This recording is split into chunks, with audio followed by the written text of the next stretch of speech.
HAYLEY REINHART, fresh from the stage. That was awesome. Thank you so much.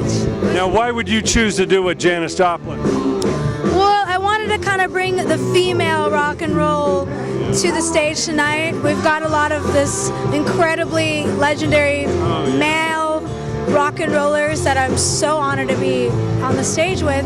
And Ed Roth, who's doing the music directing of this this round, he made a great band for me. He put Lucas Nelson on it, and Ray Gorin, and a bunch of great people. So I'm so happy to be back. That's awesome. You remember the first time you heard Janis music?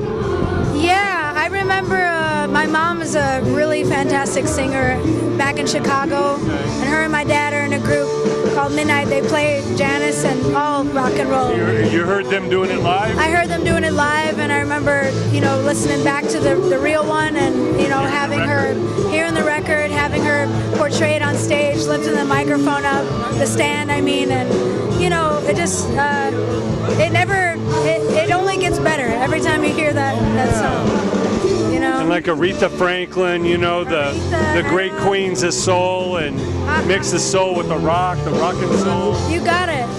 For me, that's what it's all about. Being able to, you know, be sultry, let out the rock and roll, and still pay homage and really, you know, sing these songs as they were, you know, made.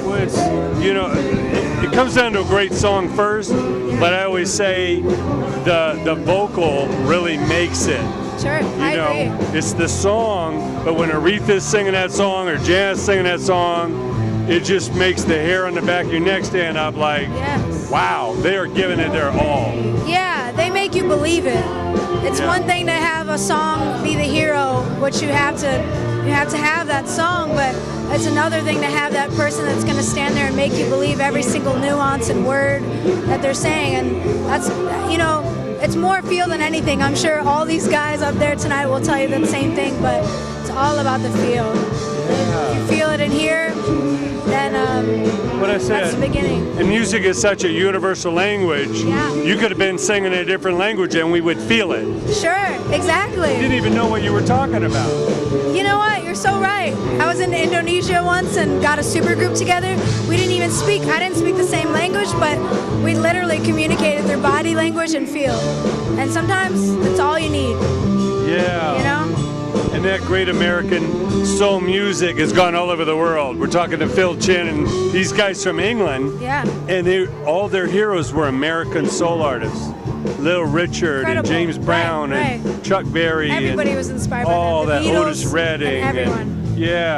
They just love the American Rolling Stones. They all love the American soul singers. Right, and all of us Americans want to get over to the UK to be discovered at the same time. It goes back and forth, you know? Yeah, it's a beautiful thing. I'm glad that it's not clashing. It's very much encouraged and embraced by each other, and we kind of want to get more of a piece of what they're doing and vice versa. It's cool. We're all kind of musical immigrants, you know? It comes from everywhere. Totally. Don't slow it down. We need to keep the hybrid growing. You totally, know? and keep this alive, and that's, as much as I always thought I was born in the wrong time, I'm just happy to be here now and be able to not only be here with these legends, but continue it on. That's Alex Lifeson from Rush right there. That guy's packed arenas and stadiums all over the world.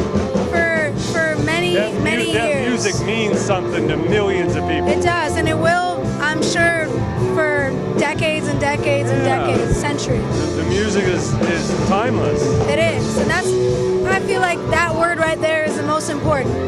Classic, timeless. Yeah. You're gonna put something out there, don't want to regret it. You want it to be able to live on forever.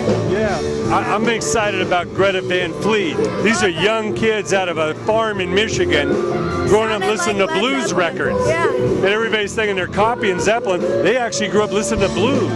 Sure, like Zeppelin and the rest of them. Yeah, I mean, I'm sure Who wasn't influenced by Led Zeppelin? Right. But they're doing something new with it. The more you hear, the more you know that it's broader than any one band. You could look at it that way and then go, yeah, I'm just so happy that there's more of it coming our way. We need that in my generation. These guys are like 20 years old. I mean, Bring God bless him. Thank you. We need more of that. We do. You hear that guy sing, and you can tell he's got one-of-a-kind voice. Totally, and that's important for today. I'm glad that they're letting a couple of us younger folk like myself in, because I want to continue this journey and this music for the rest of my career. And the next record I put out, Lo-Fi Soul, it is gonna have all those elements of old and some new, but it's important, you know? Yeah, no, I'm behind a whole soul movement called New Soul Power, and we put out a compilation series called God's Soul. We just released 2 days ago, Volume 3. Oh, great. And I'm going to give you some information on that, because it's, please, you know, it's to us, soul music is not about a color, a creed, a nationality. Yeah. It goes beyond all that. That's why we don't just call it R&B, because right. soul music is touches the world. Yeah. And for every Aretha or anyone that passes, we need 5, 10 more soul queens and soul kings. You betcha. I'm you right know, if there we with lose you. Prince and Michael, we need another one of those, and another James Brown. Yes. And, you know, all these guys. Channel it and make it your own, and continue on the legacy that is rock and roll and soul and blues and even jazz, and I mean all those things. I like to sing it all, and I don't like to be put in a box. Yeah. So where can we find your music online? Just about everywhere. I just put out a single called Don't Know How to Love You that was Aretha inspired before she passed. So yeah, Don't Know How to Love You's out. 3 other albums, YouTube, Spotify, iTunes, all that jazz. You can find me. And what advice do you have to young creative people coming up today? Take your influences and also be original and true to self as much as possible, so that you can create your own lane while you take everything that you've learned along the way. Yeah. Thanks so much for joining us. Can't wait to hear more of your music. Thank you. Cheers.